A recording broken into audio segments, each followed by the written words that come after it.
بسم اللہ الرحمن الرحیم۔ السلام علیکم ورحمۃ اللہ وبرکاتہ۔ ناظرین، ہمارے YouTube channel Islamic old stories میں خوش آمدید۔ ناظرین، آج ہم بات کریں گے جنگ موتا کا پس منظر اور جنگ موتا۔ ناظرین، جنگ موتا 8 ہجری میں ہوئی تھی۔ موتا ایک جگہ کا نام ہے جو شہر بلقاء کے قریب اور بیت المقدس سے تقریباً 100 میل کے فاصلے پر واقع ہے۔ اسلامی تاریخ میں جنگ موتا کا شمار اہم سرایا میں ہوتا ہے۔ ہم اپنے ناظرین کو بتاتے چلیں کہ سرایا یا سریا اس جنگ کو کہا جاتا ہے کہ جس جنگ کے اندر کریم آقا علیہ الصلاۃ والسلام خود شریک نہ ہوئے ہوں، بلکہ آپ علیہ الصلاۃ والسلام نے اپنی جگہ کسی اور کو سردار بنا کر سپہ سالار بنا کر بھیجا ہو۔ اس جنگ میں سخت قتال واقع ہوا تھا اور جنگ کی فتح کے بعد ملک عرب کے بیرون دیگر ممالک پر اسلام کی ہیبت کا سکہ بیٹھ گیا۔ جنگ موتا کے وقوع کا سبب یہ ہوا کہ رسول اعظم صلی اللہ تعالی علیہ وسلم نے بصرہ کے حاکم کو اسلام کی دعوت کا مکتوب گرامی لکھا تھا۔ ہم اپنے ناظرین کو ایک مرتبہ پھر بتاتے چلیں، یہاں جس مقام بصرہ کا ذکر ہوا ہے وہ ملک شام کا شہر ہے، حالانکہ ایک بصرہ نام کا شہر ملک عراق میں بھی ہے جو دنیا کی مشہور و معروف بندرگاہ بھی ہے، لیکن اس وقت عراق کی بندرگاہ بصرہ کا ذکر نہیں ہو رہا ہے۔ خیر، حضور اقدس صلی اللہ تعالی علیہ وسلم نے ارشاد فرمایا، حضرت حارث بن عمیر ازدی رضی اللہ تعالی عنہ کو وہ خط عطا فرما کر بحیثیت قاصد بصرہ کی جانب روانہ فرمایا۔ مدینہ منورہ سے بصرہ جاتے ہوئے راستے میں موتا نام کا گاؤں آتا ہے۔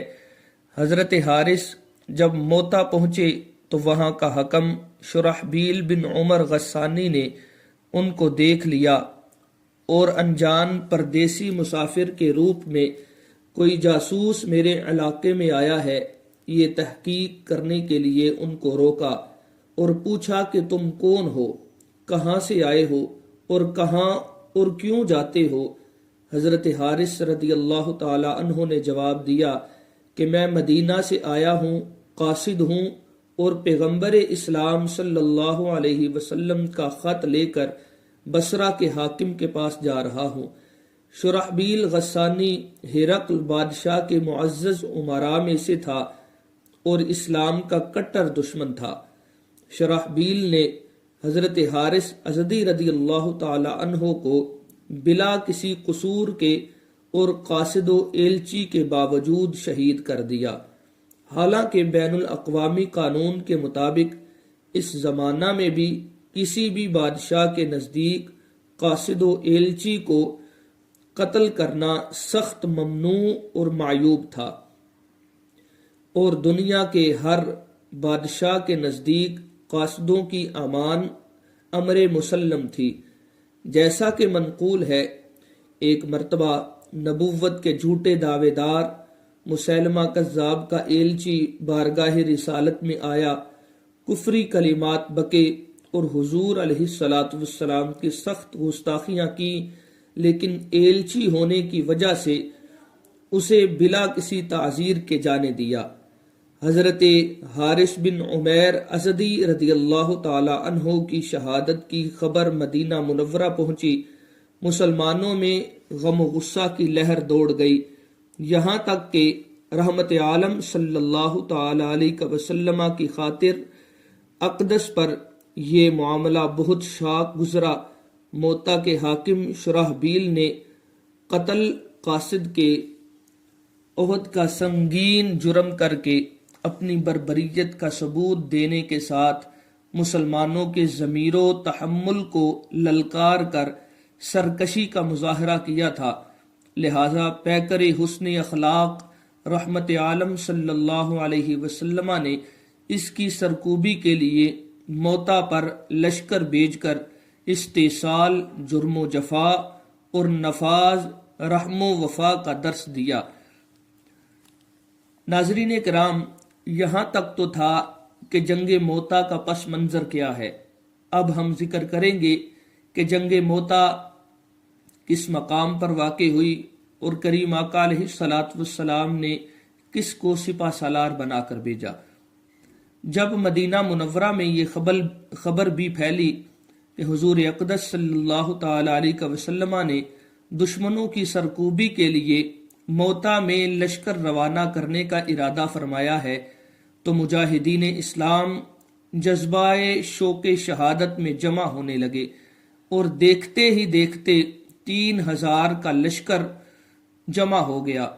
پھر حضور اقدس صلی اللہ علیہ وسلم وہاں تشریف لے گئے اور فرمایا کہ میں زید بن حارثہ کو تمہارا امیر مقرر کرتا ہوں، اگر وہ شہید ہو جائیں تو حضرت جعفر بن ابی طالب امیر بنے، اگر جعفر بھی شہید ہو جائیں تو عبداللہ بن رواحہ امیر مقرر ہوں، اگر وہ بھی شہید ہو جائیں تو پھر مسلمان جس کو چاہیں امیر بنا لیں۔ اس کے بعد حضور اقدس صلی اللہ تعالی علیہ وسلم نے سفید کپڑے کا علم حضرت زید بن حارثہ رضی اللہ تعالی عنہ کو عطا فرمایا اور اسلامی لشکر نے مدینہ منورہ سے کوچ کی۔ حضور اقدس صلی اللہ تعالی علیہ وسلم نے لشکر کو رخصت کرنے لشکر کے ساتھ ثنیۃ الوداع نامی مقام تک مشاعیت فرمائی۔ ثنیۃ الوداع پر آپ نے توقف فرمایا اور امیر لشکر کو نصیحت فرمائی کہ میدان جنگ میں اترنے سے پہلے حاکم موتا شرحبیل کو اور ان تمام لوگوں کو جو وہاں موجود ہوں اسلام کی دعوت دینا۔ اگر وہ تمہاری دعوت پر اسلام قبول کر لیں تو ان سے ہرگز مت لڑنا، اور اگر وہ تمہاری دعوت کو ٹھکرا دیں تو اللہ تعالیٰ سے مدد مانگ کر جہاد کرنا۔ رحمت عالم صلی اللہ علیہ وسلم نے بعد نصیحت لشکر کو دعائے خیر دیتے ہوئے رخصت فرمایا۔ مجاہدین اسلام کا لشکر حضرت زید بن حارثہ کی سرداری میں مدینہ سے روانہ ہو کر موتا کی طرف آ رہا ہے۔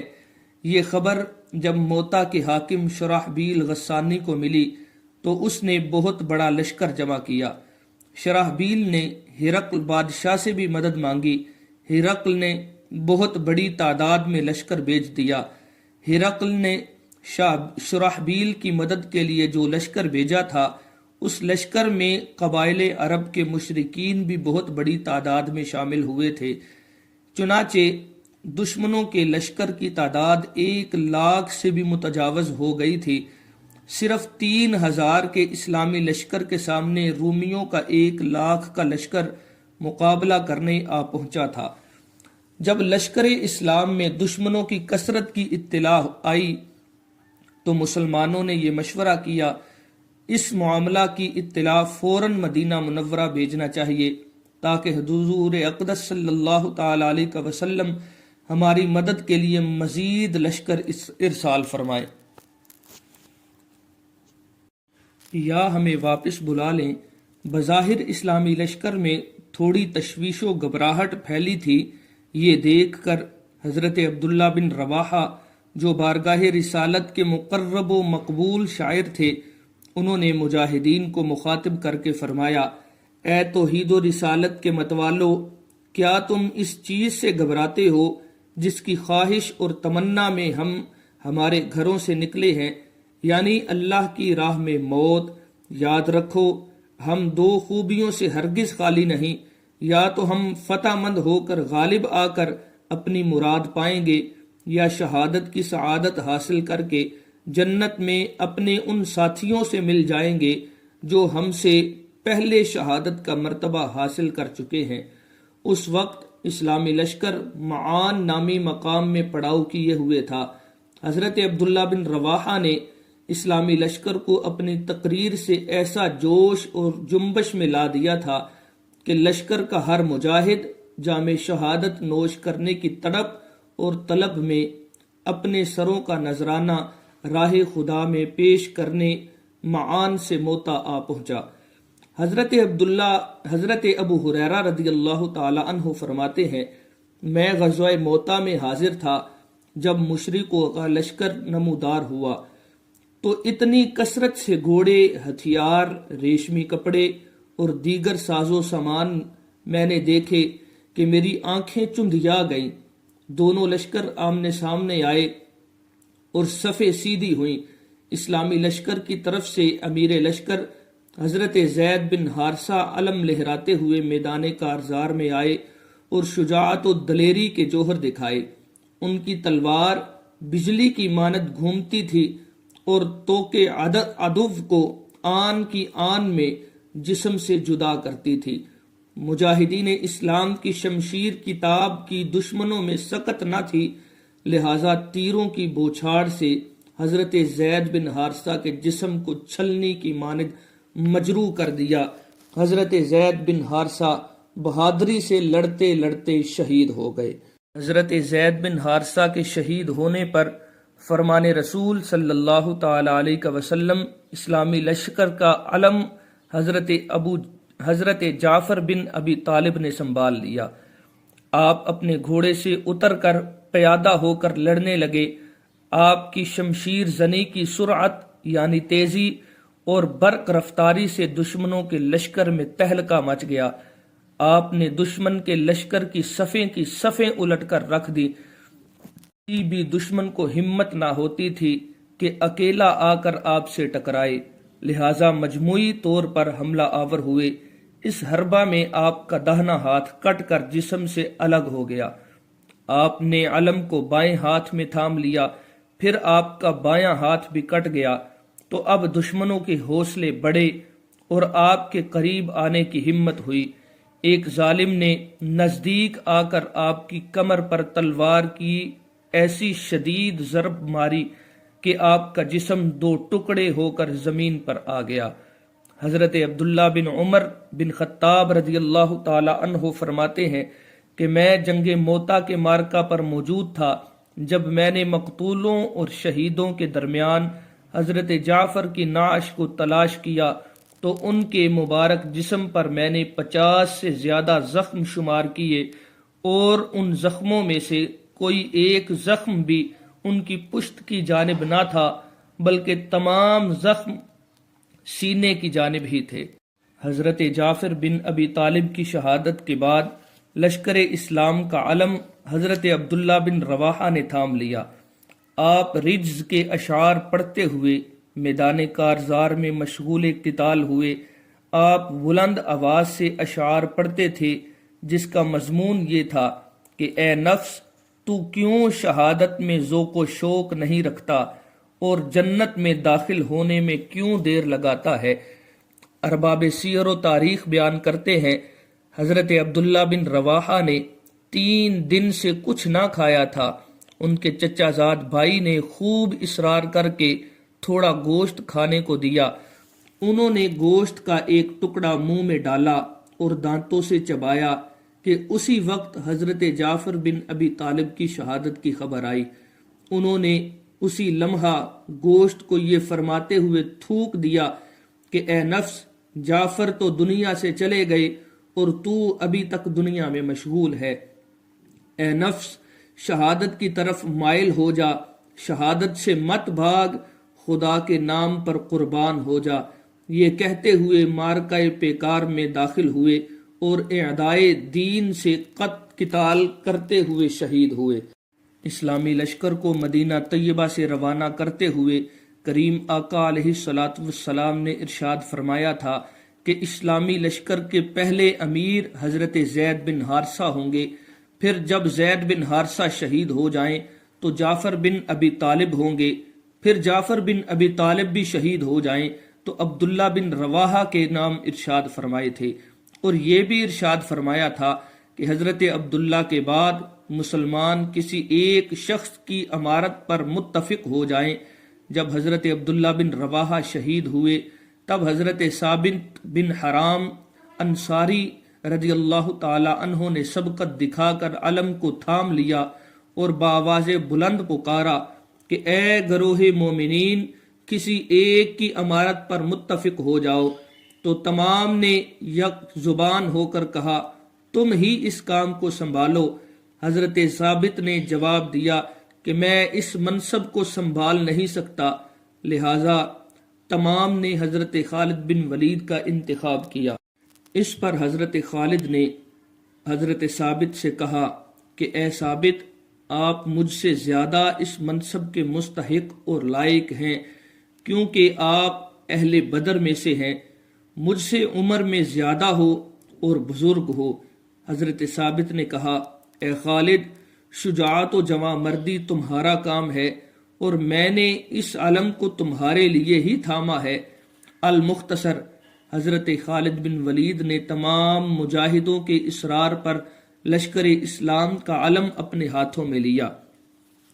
ارباب سیر بیان کرتے ہیں جس وقت حضرت خالد نے علم تھاما تھا اس وقت جنگ کی نوبت یہ تھی کہ اسلامی لشکر کو ہزیمت کا سامنا کرنا پڑا تھا۔